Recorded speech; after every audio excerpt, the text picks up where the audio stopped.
జై శ్రీమన్నారాయణ. అందరికీ నమస్కారం అండి. ఈరోజు మనం ముచ్చుకుంద నది ఒడ్డున వెలిసిన మరొక అద్భుతమైన స్వయంభూ వెంకటేశ్వర ఆలయానికి వెళ్తున్నాము. ఈ ఆలయానికి ఉప్పల్ నుండి ఘట్కేసర్ వెళ్లే మార్గంలో కుడివైపున ఉండే వెంకటాపురం రోడ్లో అనురాగ్ యూనివర్సిటీ మీదుగా 4 కిలోమీటర్స్ వెళ్తే ఈ భగవంతుడి పేరు మీదే వెలిసిన వెంకటాపురం గ్రామంలో ఉండే ఈ ఆలయాన్ని మనం చేరుకోవచ్చు. వెంకటాపురం గ్రామ పంచాయతీ స్వయంభూ బాలాజీ వెంకటేశ్వర స్వామి వారి దేవస్థానం అని వస్తుంది. అనురాగ్ యూనివర్సిటీ సందు ఇందులోనే ఇలాగే ఒక 2.5 కిలోమీటర్స్ ఇదే రోడ్లో వెళ్తే మనకు మన దేవాలయం, మనం ఇప్పుడు వెళ్ళే దేవాలయం వస్తుంది. వెంకటాపురం గ్రామం దాటాక ఈ ఊరి చెరువు ఒడ్డున తూర్పునకు అభిముఖంగా కనుచూపు మేర కనిపించే పచ్చటి పంట పొలాల మధ్యలో తలాపున చెరువు కలిగి శ్రీ లక్ష్మీ సమేతుడై స్వయంభుగా వెలిశాడు ఆ కలియుగ ప్రత్యక్ష దైవమైన శ్రీ వెంకటేశ్వరుడు. వచ్చేసామండి, అద్భుతమైన ఆ శ్రీనివాసుడి సన్నిధికి వచ్చేసాం. ప్రశాంతమైన ఈ ఆధ్యాత్మిక వాతావరణం ఆ దేవదేవుడిని మనసారా సేవించుకునే అవకాశం కల్పిస్తుందని నేనైతే అనుకుంటున్నాను. ప్రవేశ ద్వారం వద్ద ముఖమంటప పైభాగంలో భాగవత కథాచిత్రాలు ఉన్నాయి.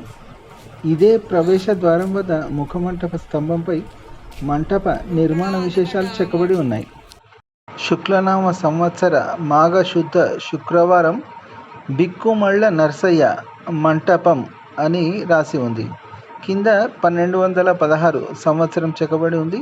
పైన సూర్యుడు చంద్రుడు, అంటే సూర్యచంద్రుడు ఉన్నంత వరకు ఈ ఆలయం యొక్క విశిష్టత మరియు మంటప నిర్మాణదాత అయిన బిక్కుమళ్ళ నర్సయ్య పేరు నిలిచి ఉండునుగాక అని అర్థం.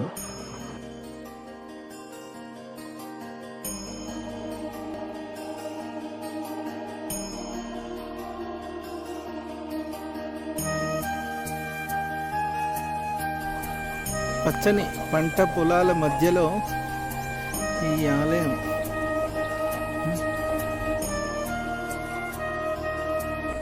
ఇది ఆలయ కోనేరు. ఇది ఆలయం, మనం ఇందాక చూస్తున్న ఆలయం. ఇది ఆలయం పక్కనే అందమైన కోనేరు ఉంది. కోనేటిలో నీరు మాత్రం చాలా స్పష్టంగా, చాలా క్లియర్గా, చాలా బాగున్నాయి. కోనేరు ఒడ్డున మనకు భక్తాంజనేయ స్వామి వారు మనకు దర్శనమిస్తున్నారు.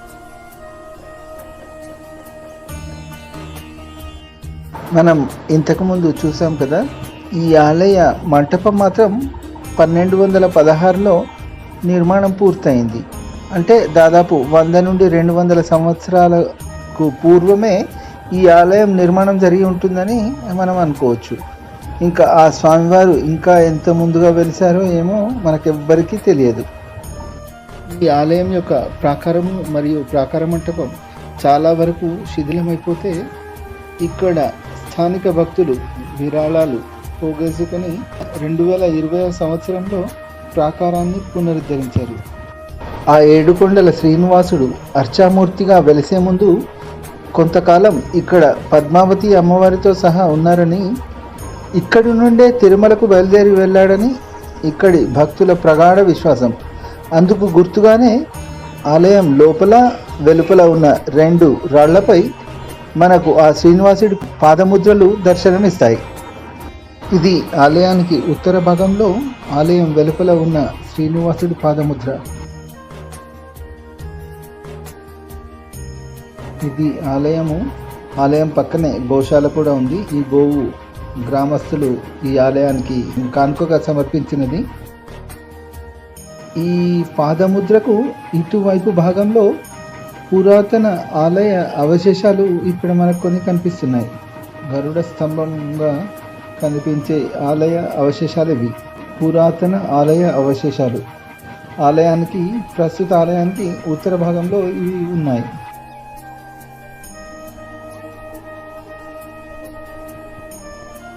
ఈ ఆలయ వెనక పక్క భాగంలో సుబ్రహ్మణ్య స్వామిని సంతానం కొరకు మరియు వివిధ కారణాల చేత భక్తుల కోరికలు నెరవేరిన వెంటనే తమ మొక్కులు తీర్చుకునే క్రమంలో భక్తులు ఈ ఆలయానికి ఈ నాగబంధాన్ని సమర్పించి ఇక్కడ ప్రతిష్ఠించుకునేలా చేస్తారు కదా, అందుకనే అవన్నీ కూడా ఇక్కడ ప్రతిష్ఠించారన్నమాట. ఆలయ వెనక పక్క భాగంలో పశ్చిమాన, ఆలయానికి పశ్చిమ భాగంలో ఇవన్నీ ప్రతిష్ఠించబడి ఉన్నాయి. మనకు అతి చేరువలో ఓఆర్ఆర్కి లోపలే ఉన్న ఈ ఆలయం లొకేషన్ డిస్క్రిప్షన్లో షేర్ చేస్తున్నాను. అత్యంత ప్రశాంతమైన, అతి మహిమాన్విత మరియు చారిత్రాత్మకమైన ఈ ఆలయాన్ని తప్పకుండా దర్శించుకోండి. మన భాగ్యనగరం ఆధునిక నగరమే కాదు, ఆధ్యాత్మిక నగరం కూడా. నేను ఇప్పటి వరకు చేసిన మన భాగ్యనగరంలోని చారిత్రక ఆలయాలన్నీ ఒకే దగ్గర నా ప్లేలిస్ట్లో టెంపుల్స్ ఆఫ్ భాగ్యనగరంలో మీకు అందుబాటులో ఉంచాను. దయచేసి వీలు చేసుకొని అప్పుడప్పుడు నా వీడియోలు కూడా చూస్తుండండి. ఆలయ ప్రాంగణం పాడైపోతే ఇక్కడ గ్రామస్తులు ఇది నూతనంగా నిర్మించారు ఈ బయట ఉన్న ప్రహరీ గోడని. స్వయంగా ఆ శ్రీనివాసుడే వెలిసిన ప్రదేశం వెంకటాద్రి కాగా, అదే శ్రీనివాసుడు నడియాడిన ఈ ప్రాంతం పాడి పంటలతో వెలిసిల్లే వెంకటాపురంగా అయ్యింది. రండి, ఆ స్వామివారి అద్వితీయ దర్శనం చేసుకుందాం రండి.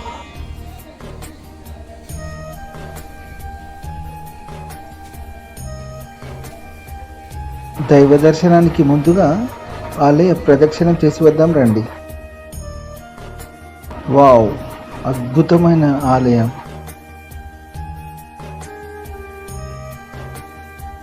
పదహారు కాళ్ళ మంటప నిర్మాణం చాలా అద్భుతంగా ఉంది.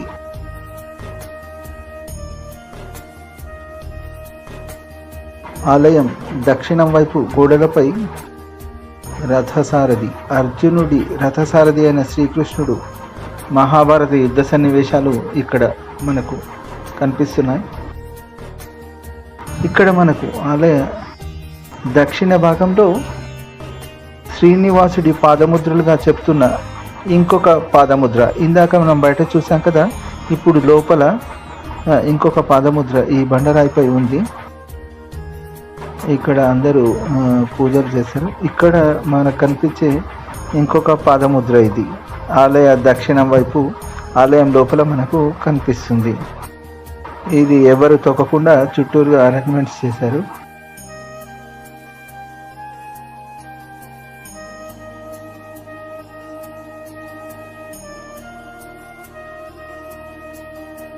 గర్భాలయ గోపుర దర్శనం ఇది. ఇదే బండరాయిపై మనకు స్వామివారు లోపల వైపు వెలిసి ఉన్నారు, స్వయంభూగా వెలిసి ఉన్నారు. పద్మావతి అమ్మవారితో పాటుగా స్వయంభూగా స్వామివారు ఈ బండరాయిపై వెలిసి ఉన్నారనమాట. మనకు ఇక్కడ రావి చెట్టు మరియు వేప చెట్టు కనిపిస్తుంది. ఇది లోపలి వైపు ఉన్న ప్రాకార మంటపాలు.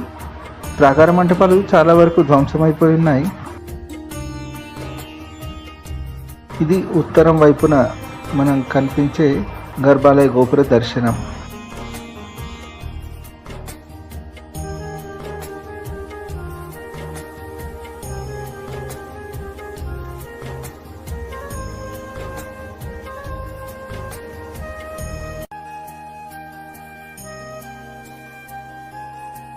ఒక్కడే ఏకాంగ వీరుడుల్వికి దైవమౌనా, ఒక్కడే ఏకాంగ వీరుడుల్వికి. ఇప్పుడు ఇక్కడ మనకు క్షేత్రపాలకుడైన ఆంజనేయ స్వామివారి దర్శనం చేసుకుందాం రండి. ఎదురుగా మనకు ఆంజనేయ స్వామి స్వయంభూగా వెలిసిన బండరాతిపై స్వయంభూగా వెలిసిన ఆంజనేయ స్వామి వారు. ఇక్కడ పక్కన వినాయకుడు, ఇక్కడ స్వయంభూ ఆంజనేయ స్వామి వారు. ఇది చాలా పురాతనమైన విగ్రహం కాబట్టి స్వామివారి ఆకార స్వరూపం స్పష్టంగా మనకు కనిపించడం లేదు. అందుకే పక్కన ఇంకొక ఆంజనేయ స్వామి విగ్రహం మరియు ఈ స్వయంభూ విగ్రహానికి పై భాగంలో కూడా ఇంకొక ఆంజనేయ స్వామి వారి విగ్రహాన్ని ఇక్కడ మనకు దర్శనార్థం ఉంచారు. ఈ ఆంజనేయ స్వామి వారి పక్కనే మనకు నవగ్రహ మంటప దర్శనం లభిస్తుంది. ఈ నవగ్రహాలకి ఒకసారి ఒక ప్రదక్షిణ చేద్దాం రండి.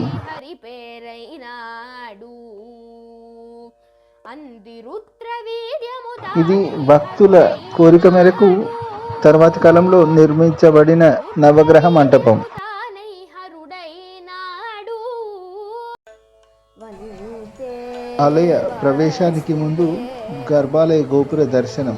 శ్రీపతిం అద్భుతమైన పరివార దేవతలతో కూడిన గర్భాలయ గోపుర దర్శనం ఇది.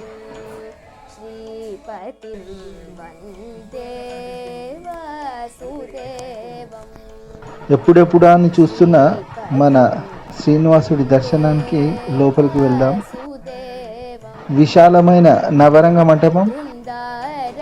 ఈ నవరంగ మంటపాన్ని బట్టి చూస్తే ఇది కళ్యాణి చాళుక్యుల కాలం నాటిదిగా మనకు తెలియవస్తుంది. వాసుదేవం చాలా సువిశాలమైన నవరంగ మంటపం ఇది.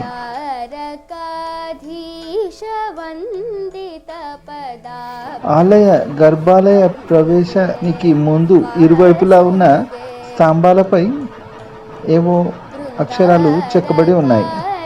అవి అంత స్పష్టంగా లేవు.